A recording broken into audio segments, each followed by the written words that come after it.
Welcome back to the mini lab, folks. I want to just take a look at some of the electronic gadgets that I recently got off AliExpress. And this is not one of them. This is my Nano VNA. I've had this for a while. I got it off a CC, and I think they're a pretty good vendor to get it off of. Of course, they're on AliExpress. This one's a VNA H with a 4-inch screen on it. And this is the one I picked up recently.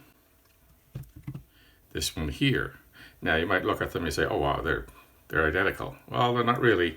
They are in a very similar form factor. In fact, the form factor is identical. I also got this off CC. But this is a light VNA, and the difference between this and this is this will go out to 6 gigahertz, this will only go to 2 gigahertz. And as you can see here, with them both being open here, kind of the noise floor on this one's a little bit different, a little bit better on this one here. Now, if you go back a little while, I built this thing up, this little splitter here, power splitter, and it's a resistive splitter with a minus 6 dB insertion loss, and it tested out pretty good on this. I mean, I wanted it to go out to 1 gigahertz, and it went out to considerably better than that, plus or minus 3 dB, right? So let's have a look and see what that was like. Now, these have both been calibrated, so I won't take you through that process. It takes several minutes to get that done. And this one here I've always had a little bit more trouble getting the SMA connectors on it. This one here seems to be a little bit better in that respect too. And here we go. Let's connect this up and see what we get. Now this more or less what we got when we tested it out before. And so yeah, it turns out to be not so bad across the bandwidth. So let's say we cut it here, because here we go from minus 6.15 to plus 2.3, so it's more than 3 dB up. The actual bandwidth here of this thing is more like about maybe about 1.5 gigahertz. If we move this marker back here, so we get down to no more than 3 dB away, so yeah, about 1.5 gigahertz, which was better than I had hoped for, because I was hoping just for 1 gigahertz. But I got no idea what it does higher up. It's probably not going to do anything nice, but so let's hook it up now to the light VNA. You can see both of these things here. I don't know if you can see it, but both of these things here,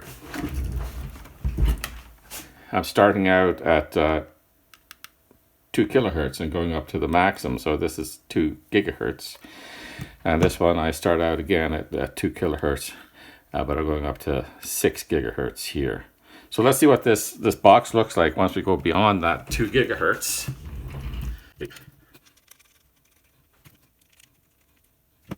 Okay, let's get the scale the same as the other one here.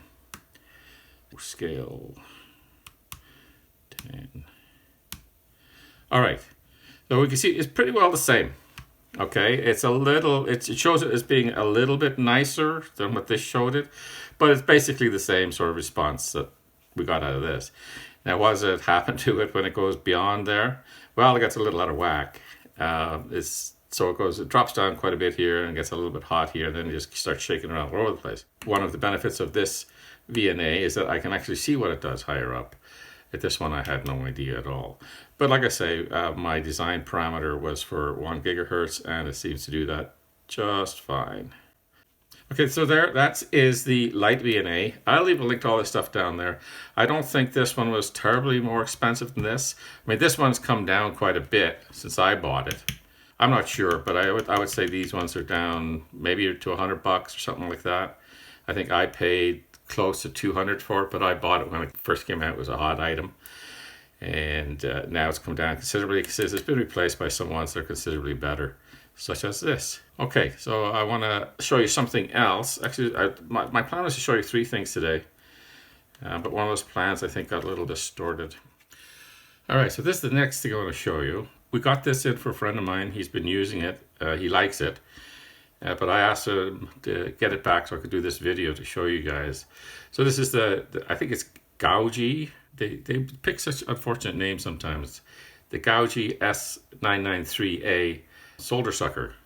So this is kind of like that Heiko one.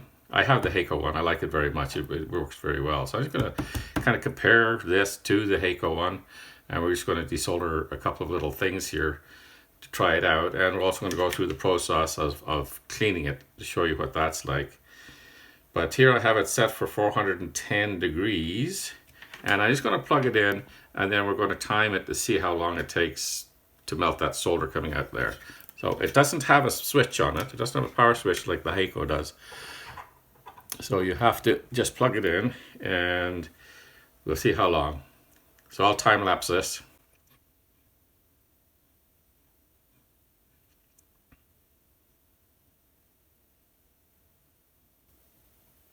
There we go. That's definitely a plug it in and go get yourself a cup of coffee type thing. Let's suck that solder in there. All right, let me get something here that we can try desoldering. I've got this this board I showed you a few videos back that a friend of mine gave me out of a typewriter, and I've been slowly but surely taking parts off it here. Let me get some more light on the situation. There we go. And that's more for my benefit than for yours. So I'm interested in these driver ICs. I wanted to take one of those out to play around with it, see how it works.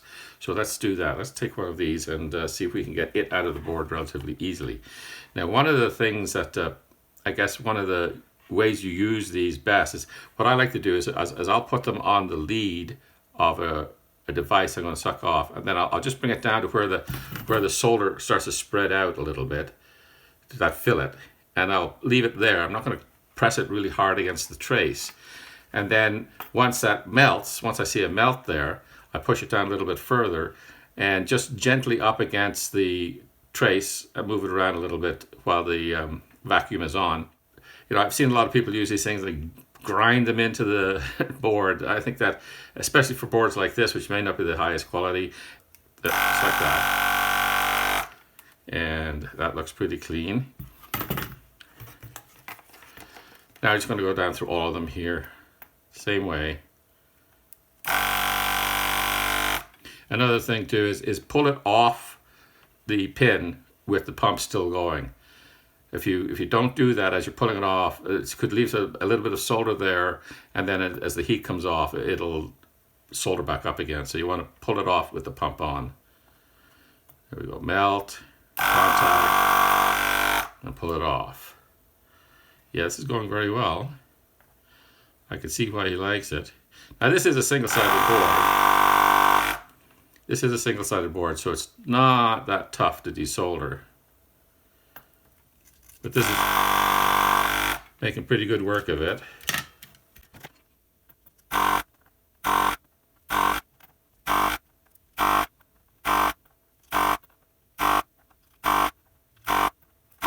Okay, that did a very good job there. Chip just fell out all by itself. That's excellent. Okay, and what I can see is absolutely no damage at all done to the traces on the board. So if this was a repair scenario where we're going to replace that chip, an excellent job there. Okay, that's good. I think this is a pretty good unit for the price. Now let me unplug it here, and I'm going to let it cool down. And then we'll come back to this a little bit later. I want it to cool down before I start taking it apart to show you the cleaning process. Now, in the meantime, I wanted to test this thing here. And I also wanted to, see about this pot that came. I thought it was bent originally, but it's not. Like it won't bend back. So I think that the pot was incorrectly made, because you can see the pins here are lined up straight in a row, but the pot's at an angle. Now I do have a pot to replace it with, but I'm going to show you why I'm not going to bother to do that. So just let me set up for that. Okay, here we are. I've got a frequency generator here set up to give me 1 kilohertz at 0.4 volts peak to peak. And I put an oscilloscope up there, and this is what we have coming into it. So this is the input to the left channel. And you can see quite a bit of noise on that. I've got to investigate that. There's something around here in the mini lab that's generating an awful lot of fuzzy noise. But anyway, let's continue on. So then that comes over here. The layout of this thing is terrible. That comes over here to this side of this IC, and here's the output. So we can see we have quite a bit of amplification there. So there we are, 2 volts per division, and we got 4 divisions, so that's 8 volts peak to peak, so it's about 20 times. That comes over to this end of this resistor here. And then there's this 1K resistor. It's supposed to go out to the rest of the circuit, like out to the filter network. But when you probe the other side of it, it's dead short. We got nothing there. Even that funny noise that we saw is gone. And what I found out in my investigation, it is actually shorted to this output up here. So it's actually shorted to the left output after the filter network. And I did try to cut that wire goes up there, but that's part of the feedback circuit for that as well. So the whole thing is really badly laid out, and it's not symmetric. Like if I look at the other side, the right channel, it's different. Like I followed both channels through, and they're not the same. Now, if we go and look at the output here, we go to the left output here, and we get nothing, even with this turned up all the way. And we go to the right output here, we get nothing. It's just there's nothing coming out of it. Now, if we go the other way though, if we go here, put it into the right input, now we still have the same sort of deal here with the same kind of voltage coming out of the right input, and there we go. And that comes out, and I've traced that down. It goes into its part of the filter network. And here's the strange thing. Now, if I go and look at the output here, of course we do get an output. It's a little bit excited there. We can turn it down a bit. But here's the very interesting thing. Now we go over to the left output. Again, it's on the wrong side, and we can see that it's even more. So this the crosstalk is more than 100% going one way, and 0 going the other way. And of course we get the same thing basically on each output, except for one being about 6 dB higher than the other. So that's it. I mean, and I thought it might have been the op amps. I swapped out the op amps. In fact, these aren't the original NE5532s. These are TL072s in here right now. I can't find a schematic for it anywhere on the internet, and I just think it's one of those things. It came out one time. It was a good little preamplifier with tone control on it, and so everybody decided to copy it, and then they started copying the copies and copying the copies of the copies, and I think that's what we're ended up with here. I'm a little disappointed. I'm just going to have to look for a different tone control. Maybe one that comes in kit form and comes with a schematic. And that way at least I have a chance of being able to fix it in a reasonable length of time.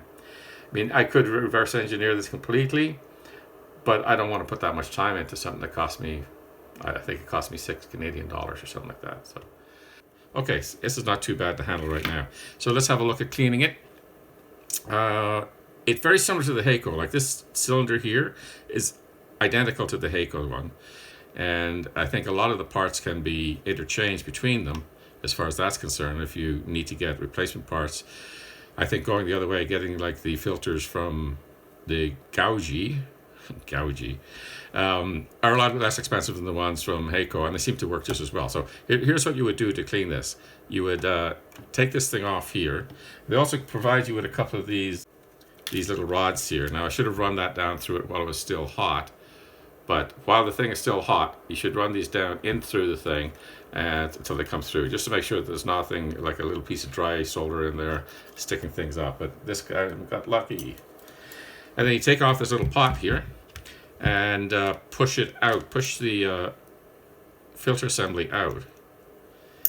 And what you'll see here, there's two pieces to this. It's this rubber piece here, which has got a metal plate on it. It's configured slightly differently than the Heiko, but works the same way, works just as effectively, and that gets the solder on it. It doesn't usually stick very hard to it. You get a couple of little bits here and there that might. So you clean that off, and then once this thing starts getting clogged up, you can replace this filter here too. Now with this one here, unlike with the Heiko, I don't know if you can see this, but if you look down in here, there's another little filter in there too. So they're double filtering this one. He's used it quite a bit. I used it when I first got it, and I used it just now. And I see no discoloration at all on that filter pad there. So that probably only gets changed once in a while. Another thing you should do, I'm not going to do it right now, is after several cleanings, you should get some silicone-based grease and just put a very, very small amount on these rubber components here, so that when they go back in, they seal in nicely. Now, just push that back in here. Push this thing down on top of it, like that, filter. And then you put it here. Now, the Hakko is a little bit nicer in that when you pull this back, it stays back. This one here, you have to pull it back manually and fit the cylinder back into place like this. Give this a little twist so that everything lines up, and you get a good seal. There, and that's it. That's all you have to do. And I would do that every time I use it. In fact, if I'm with my Hakko, if I'm doing a lot of stuff, like if I do 2 big chips like this, I'll clean it between the 2 chips. I don't want anything getting clogged up on me where I have to completely disassemble it. So I'll make sure that I keep it clean as I go along. All right, folks, that's really all I had for you today. I think this is a great bargain. I think it works very well. It's a very handy tool for getting your desoldering jobs done. And like I say, my friend who we got this for, he really likes it. He's so glad he got it. And it is a good, inexpensive alternative to the Hakko. And this little light VNA here, it's awesome too. I'm going to enjoy having this. You know, extra 4 gigahertz of bandwidth on this is nice. The other item, not so much. Anyway, I got somebody coming to the door. We'll see you guys in the next video. Thanks a lot for coming out. Bye-bye.